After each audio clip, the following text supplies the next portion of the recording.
Welcome back to the Print 3D channel. Today is February 23rd, and that means day 54 of the 3DP 365 project.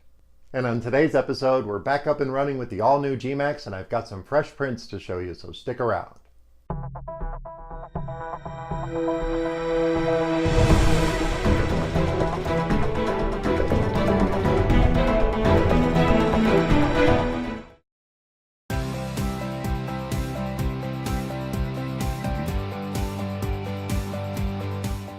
Welcome back, and thank you for joining me here for day 54 of the 3DP 365 project. If you're unfamiliar with the project, check out the description below. I put a fact section down at the bottom that'll give you all the details. And don't forget to check out that MatterHackers affiliate link. If you're in the market for a new printer, or if you need filament or some printer parts, just use that link below in the description, and that'll kick a little bit back to the channel and it won't cost you a penny, and we certainly appreciate it. But for today's episode, we're back up and running on the all-new gMax1.5XT Plus, and we printed out Kirby and a Benchy. And for these prints, we use MatterHackers PRO PLA in the color of green on the all-new gMax1.5XT Plus. After emailing Gordon over at gCreate, he sent me over a little bit of code that I can add to Simplify 3D that would get us printing again. Now this doesn't substitute for the BLTouch, it just gets us up and running. And I'll show you that little bit of code once we get into Simplify 3D. And I really want to thank Gordon for sending this over. Even though I do love the old gMax, it's really exciting printing on the new gMax1.5XT Plus. The print quality is quite stellar, and these new prints are pretty impressive without having any kind of bed leveling. And I'm anxious to show you the results. So let's head over to Thingiverse and I'll show you where to download the model. Then we'll tab over to Simplify 3D and I'll show you the new bit of code we added. Then we'll fire up some of that time-lapse footage and I'll meet you guys back here at the workbench. Okay, so here we are at Thingiverse. Here is the Easy to Print Kirby by ChaosCoreTech. And I'll put the link down in the description so you can download and print this one yourself. And you can see it's been collected a few times. And it's only been made a few times, and that's very disappointing because this is a very cool model. And it's perfect for doing test prints with new filaments. And of course, we've already printed ours, so let's tab over to Simplify 3D and I'll show you my settings for this print. Okay, so here we are in Simplify 3D, and I've dropped the model down on the print bed and we've reduced this to 50%. We're only printing small. And the reason why is Gordon over at gCreate gave us a little bit of code that we can add to each one of our prints that'll help us get started even though we don't have the BLTouch. So let's check out my process settings and I'll show you that bit of code. Under layer height, we did a 0.2 millimeter layer height with 3 top and 3 bottom solid layers and 3 perimeters.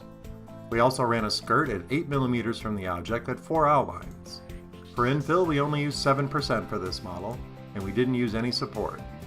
For temperature, this is MatterHackers PRO PLA, so my temperatures are 207 and 209. Under cooling, we have our 3-stage cooling system set up. And under speed, we ran this out at 50 millimeters per second.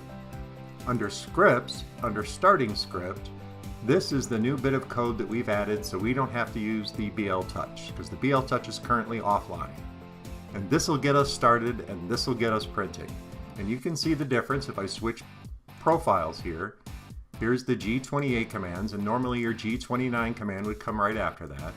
But if we switch over to this profile, here are the commands that Gordon sent me that'll help us get printing. So let's hit OK, and let's hit Prepare to Print and I'll show you how it's sliced.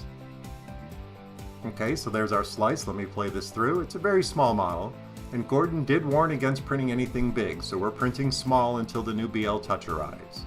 So let's fire up some of that time-lapse footage, and I'll meet you guys back over at the workbench, and we'll talk about the print.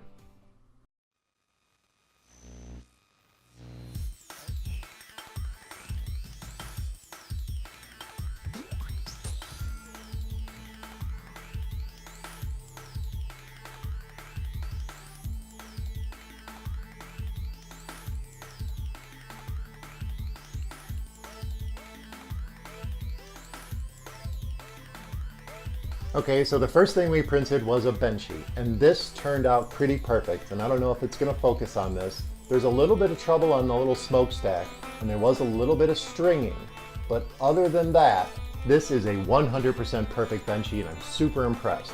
We have no bed leveling going on at all. I'm centering the extruder to the middle of the print, and we're starting from there. Once the Benchy completed, I was pretty confident that we could print something else, so I printed out little Kirby here from ChaosCoreTech, and I love this little model. It printed out 100% perfect.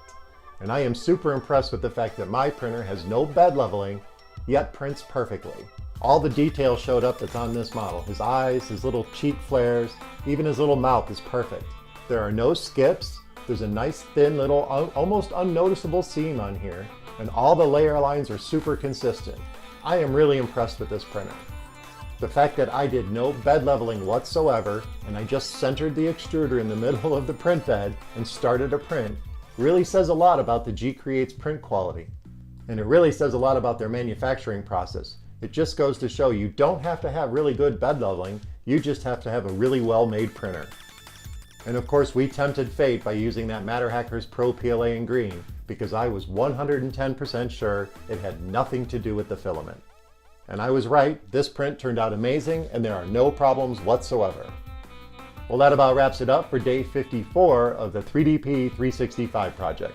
I hope you found this episode interesting and informative. Please remember to subscribe to the channel, comment, like, and share those videos, and join me again tomorrow for the very next episode of the 3DP 365 project.